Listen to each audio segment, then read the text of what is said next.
అందరికీ వందనాలు. ఈరోజు బైబిల్ రీడింగ్లో కీర్తనల గ్రంథము 64వ కీర్తన. ప్రధాన గాయకునికి దావీదు కీర్తన. దేవా, నేను మొరపెట్టగా నా మనవి ఆలకింపుము. శత్రు భయము నుండి నా ప్రాణమును కాపాడుము. కీడు చేయువారి కుట్ర నుండి, దుష్టక్రియలు చేయువారి అల్లరి నుండి నన్ను దాచుము.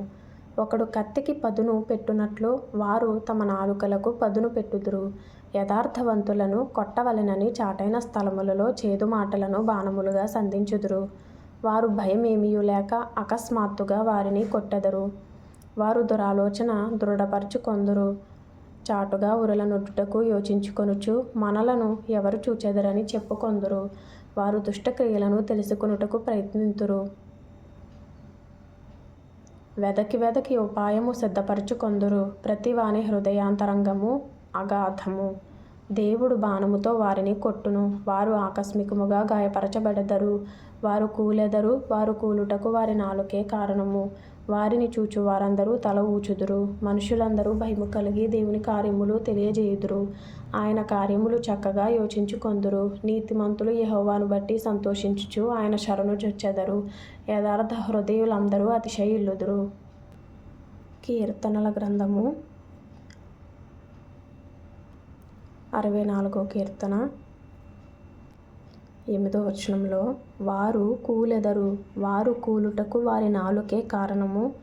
వారిని చూచు వారందరూ తల ఊచుదురు అనే మాట ఇంపార్టెంట్గా అనిపించింది. ప్రభు మాట్లాడిన మాట వారు కూలుటకు వారి నాలుకే కారణము అనే మాట ద్వారా ప్రభు నాతో మాట్లాడారు. అలాగే ఇంకో ఇంపార్టెంట్ అయిన మాట 10వ వచనంలో, నీతిమంతులు యెహోవాను బట్టి సంతోషించుచు ఆయన శరణు జొచ్చెదరు. యథార్థ హృదయులందరూ అతిశయిల్లుదురు అనే మాట ఇంపార్టెంట్గా అనిపించింది. తరువాత లూకా సువార్త 20వ అధ్యాయము. ఆ దినములలో ఒకనాడు ఆయన దేవాలయములో ప్రజలకు బోధించుచు సువార్త ప్రకటించుచున్నప్పుడు ప్రధాన యాజకులను, శాస్త్రులను, పెద్దలతో కూడా ఆయన మీదికి వచ్చి, నీవు ఏ అధికారము వలన ఈ కార్యము చేయుచున్నావో, ఈ అధికారము నీకెవడు ఇచ్చెనో మాతో చెప్పుమని ఆయనను అడిగిరి. అందుకాయన, నేనును మిమ్మును ఒక మాట అడుగుదును, అది నాతో చెప్పుడి. యోహాను ఇచ్చిన బాప్తిస్మము పరలోకము నుండి కలిగినదా, మనుషుల నుండి కలిగినదా అని వారిని అడుగగా, వారు మనము పరలోకము నుండి కలిగినదని చెప్పిన ఎడల, అలాగైతే మీరెందుకు అతని నమ్మలేదని ఆయన మనలను అడుగును. మనుషుల వలన కలిగినదని చెప్పిన ఎడల ప్రజలందరూ మనలను రాళ్లతో కొట్టుదురు. ఏలయనగా యోహాను ప్రవక్త అని అందరూ రూఢిగా నమ్ముచున్నారని తమలో తాము ఆలోచించుకొని, అది ఎక్కడ నుండి కలిగినదో మాకు తెలియదని ఆయనకు ఉత్తరమిచ్చిరి. అందుకు యేసు, ఏ అధికారము వలన ఈ కార్యములు చేయుచున్నానో నేను మీతో చెప్పనని వారితో ననెను. అంతటా ఆయన ప్రజలతో ఈ ఉపమానము చెప్పసాగెను. ఒక మనుష్యుడు ద్రాక్షతోట నాటించి కాపులకు గుత్తకిచ్చి దేశాంతరము పోయి బహుకాలం ఉండెను. పంటకాలమందు అతడు ఆ ద్రాక్షతోట పంటలో తన భాగమిమ్మని ఆ కాపుల యొద్దకు ఒక దాసుని పంపగా, ఆ కాపులు వానిని కొట్టి వట్టి చేతులతో పంపివేసిరి. మరలా అతడు మరి ఒక దాసుని పంపగా, వారు వానిని కొట్టి అవమానపరచి వట్టి చేతులతో పంపివేసిరి. మరలనతడు మూడవ వాని పంపగా, వారు వానిని గాయపరచి వెలుపలికి త్రోసివేసిరి. అప్పుడు ఆ ద్రాక్షతోట యాజమానుడు, నేనేమి చేతును? నా ప్రియ కుమారుని పంపుదును, ఒకవేళ వారు అతని సన్మానించెదరనుకొనెను. అయినను ఆ కాపులు అతన్ని చూచి, ఇతడు వారసుడు, ఈ స్వాస్థ్యము మనదగునట్లు ఇతని చంపుదము రండని ఒకరితోనొకరు ఆలోచించుకొని అతనిని ద్రాక్షతోట వెలుపలికి త్రోసివేసి చంపిరి. కాబట్టి ఆ ద్రాక్షతోట యాజమానుడు వారికి ఏమి చేయును? అతడు వచ్చి ఆ కాపులను సంహరించి తన ద్రాక్షతోటను ఇతరులకు ఇచ్చునని ఆయన చెప్పగా, వారు విని అట్లు కాకపోవును గాకనిరి. ఆయన వారిని చూచి, అలాగైతే ఇల్లు కట్టువారు నిషేధించిన రాయి మూలకు తలరాయి ఆయను అని వ్రాయబడిన మాట ఏమిటి? ఈ రాతి మీద పడు ప్రతివాడును తునకలైపోవును గాని అది ఎవని మీద పడునో వానిని నలిచేయుననెను. ప్రధాన యాజకులను, శాస్త్రులను తమ్మును గూర్చి ఈ ఉపమానము ఆయన చెప్పెనని గ్రహించి ఆ గడియలోనే ఆయనను బలాత్కారముగా పట్టుకొన సమయము చూచిరి గాని జనులకు భయపడిరి.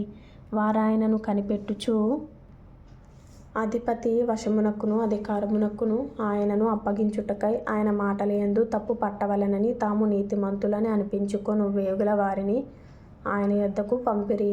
వారు వచ్చి, బోధకుడా, నీవు న్యాయముగా బోధించుచునున్నావు. నీవెవని అందును మోమాటము లేక సత్యముగానే దేవుని మార్గమును బోధించుచున్నావని ఎరుగుదుము. మనము కైసరునకు పన్ను ఇచ్చుట న్యాయమా కాదా అని ఆయనను అడిగిరి. ఆయన వారి కుయుక్తిని గుర్తెరిగి, ఒక దేనారము నాకు చూపుడి, దీని మీది రూపమును పై వ్రాతయు ఎవనివని అడుగగా, వారు కైసరు వనిరి. దేనారము ఇంచుమించు ₹1/2 కావచ్చును అని కింద ఫుట్నోట్లో ఉంది. తరువాత అందుకాయన, అలాగైతే కైసరువి కైసరునకును, దేవునివి దేవునికిని చెల్లించుడని వారితో చెప్పెను. వారు ప్రజల ఎదుట ఈ మాటలో తప్పు పట్టనేరక ఆయన ప్రత్యుత్తరమునకు ఆశ్చర్యపడి ఊరకుండిరి. పునరుత్థానము లేదని చెప్పెడి సద్దూకయ్యులు కొందరు ఆయన యొద్దకు వచ్చి ఆయనను ఇట్లడిగిరి, బోధకుడా, భార్య బ్రతికి ఉండగా ఒకని సహోదరుడు సంతానము లేక చనిపోయిన ఎడల అతని సహోదరుడతని భార్యను పెండ్లి చేసుకొని తన సహోదరునికి సంతానము కలుగజేయవలెనని మోషే మనకు వ్రాసి ఇచ్చెను. 7 సహోదరులుండిరి. మొదటివాడు ఒక స్త్రీని పెండ్లి చేసుకొని సంతానము లేక చనిపోయెను. 2వవాడును 3వవాడును ఆమెను పెండ్లి చేసుకొనిరి. ఆ ప్రకారమే 7 ఆమెను పెండ్లాడి సంతానము లేకయే చనిపోయిరి. పిమ్మట ఆ స్త్రీయు చనిపోయెను. కాబట్టి పునరుత్థానమందు ఆమె వారిలో ఎవనికి భార్యగా ఉండును? ఆ 7 ఆమె భార్యగా ఉండెను గదా అనిరి. అందుకు యేసు, ఈ లోకపు జనులు పెండ్లి చేసుకొందురు, పెండ్లికియ్యబడుదురు గాని జనులు అనే మాటకు కింద ఫుట్నోట్లో ఈ యుగపు కుమారులు అని వ్రాయబడి ఉంది. పరమును మృతుల పునరుత్థానమును పొందుటకు యోగ్యులని ఎంచబడిన వారు పెండ్లి చేసుకొనరు, పెండ్లికియ్యబడరు. వారు పునరుత్థానములో పాలువారయ్యుండి, ఆ కింద ఫుట్నోట్లో పునరుత్థానపు కుమారులయ్యుండి అని ఉంది. దేవదూత సమానులను దేవుని కుమారులునై యుందురు గనుక వారికను చావనేరరు. పొదను గురించిన భాగములో ప్రభువు అబ్రాహాము దేవుడనియు, ఇస్సాకు దేవుడనియు, యాకోబు దేవుడనియు చెప్పుచు మృతులు లేతురని మోషే సూచించెను. ఆయన సజీవులకే దేవుడు కాని మృతులకు దేవుడు కాడు.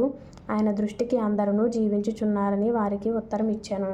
తరువాత వారు ఆయనను మరేమియూ అడుగా తెగింపలేదు గనుక శాస్త్రులలో కొందరు, బోధకుడా, నీవు యుక్తముగా చెప్పితివనిరి. ఆయన వారితో, క్రీస్తు దావీదు కుమారుడని జనులెలాగు చెప్పుచున్నారు?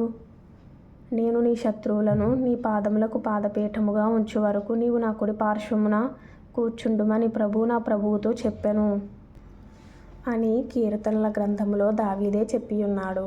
దావీదు ఆయనను ప్రభువని చెప్పిన ఎడల ఆయన ఎలాగూ అతని కుమారుడగునని చెప్పెను. ప్రజలందరూ వినుచుండగా ఆయన ఇట్లనెను, శాస్త్రులను గూర్చి జాగ్రత్త పడుడి. వారు నిలువుటంగీలు ధరించుకొని తిరుగగోర్చు సంత వీధులలో వందనములను, సమాజ మందిరములలో అగ్రపీఠములను, విందులలో అగ్రస్థానములను కోరుదురు. వారు విధవరాండ్ర ఇండ్లను దిగమ్రింగుచు మాయ వేషముగా దీర్ఘ ప్రార్థనలు చేయుదురు. వారు మరి విశేషముగా శిక్ష పొందుదురని తన శిష్యులతో చెప్పెను.